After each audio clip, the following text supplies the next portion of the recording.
আজকের রেসিপি মিষ্টারে বানাইরা আর কইবা আমি বুঝে খাইতাম চাইছি আসলে নিজেও বানাইয়া খাওয়াইতে চাইছেন শীতল ফিশর কারে তো শীতল ফিশ তো রান্ধা হয়ে গেছে গ্রেভির একটা লাড়া দেওতে আগে যে মজা ওইটা গ্রেভি বানাইছেন ইউটিউব চ্যানেলে দেখবা সবাই ব্লগ ইউকে দেখতে ভুলবা না আপনার ডালি তো শীতল ফিশ আনছিলাম গাছে বড় বড় পিস এখন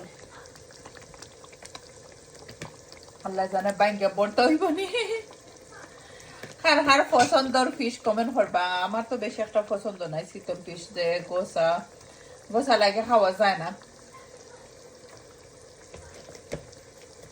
দেখতে যে নাইস লাগে নানি লাগে খাইতে যে মজা হইব দেখতে লাগে দেখো কত লুক রিয়েলি নাইস অনেকে আছেন আমার ইউটিউব চ্যানেলটা সাবস্ক্রাইব করে দিয়েছেন Subhash blog UK thank you everyone যারা সাপোর্ট করেন সুন্দর কমেন্ট করেন থ্যাংক ইউ আপনারা সব বাইরে আর এখন আমি সুন্দর হইরা নি শুকনো হইরা মিক্স করে দিমু